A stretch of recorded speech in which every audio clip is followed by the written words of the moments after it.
আজ ৬ জুলাই ২০২৬ প্রখ্যাত শিক্ষাবিদ ও ভারতীয় জনসংঘের প্রতিষ্ঠাতা ডক্টর শ্যামাপ্রসাদ মুখোপাধ্যায়ের ১২৫তম জন্মজয়ন্তী উপলক্ষে শিলিগুড়ি দেশবন্ধু পাড়ার শ্যামাপ্রসাদ প্রাইমারি শিক্ষা মন্দিরে একটি বিশেষ শ্রদ্ধাঞ্জলি অনুষ্ঠানের আয়োজন করা হয়। এই অনুষ্ঠানে উপস্থিত ছিলেন শিলিগুড়ির বিধায়ক তথা পশ্চিমবঙ্গের বর্তমান পর্যটন মন্ত্রী ডক্টর শঙ্কর ঘোষ। শঙ্কর ঘোষ নিজের ছোটবেলায় স্কুল শ্যামাপ্রসাদ প্রাইমারি শিক্ষা মন্দিরে ফিরে এসে ডক্টর শ্যামাপ্রসাদ মুখোপাধ্যায়ের প্রতি গভীর শ্রদ্ধা নিবেদন করেন এবং তার জীবনের তাৎপর্য তুলে ধরেন। জন্মজয়ন্তী উদযাপনের পাশাপাশি বিদ্যালয়টির জন্য জমিদানকারী এবং জনসংঘের কর্মী প্রয়াত কৃষ্ণপদ দের প্রতিও তিনি আন্তরিকভাবে শ্রদ্ধা জ্ঞাপন করেন। অনুষ্ঠানে কৃষ্ণপদ বাবুশ্রী হাসিরানী দেও উপস্থিত ছিলেন। এই শুভ দিনটিকে স্মরণীয় করে রাখতে শিলিগুড়ির বিধানসভা সেবা কেন্দ্র সাধারণ জনগণের উদ্দেশ্যে আনুষ্ঠানিকভাবে খুলে দেওয়ার কথা ঘোষণা করা হয়। রাজ্য সরকারের তথ্য ও সংস্কৃতি বিভাগের নির্দেশিকা অনুযায়ী এবছর পশ্চিমবঙ্গ জুড়ে ডক্টর শ্যামাপ্রসাদ মুখোপাধ্যায়ের ১২৫তম জন্মজয়ন্তী রাষ্ট্রীয় মর্যাদায় সাড়ম্বরে পালিত হচ্ছে।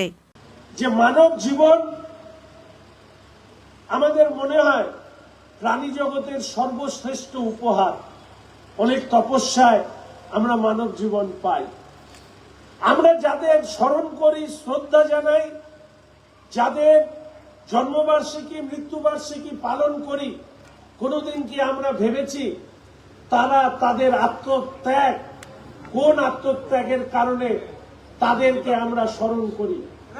আমাদের মতন যারা আমরা কেউ চেয়ার খুঁজি, আমরা কেউ আলো খুঁজি, আমরা কেউ বৈভব খুঁজি, কিন্তু যারা কোনোদিন আলো খোঁজেননি, চেয়ার খোঁজেননি, বৈভব খোঁজেননি, তারাই শ্যামাপ্রসাদ মুখোপাধ্যায়ের মতন জীবন চলে যাওয়ার পরেও তারা বেঁচে থাকেন।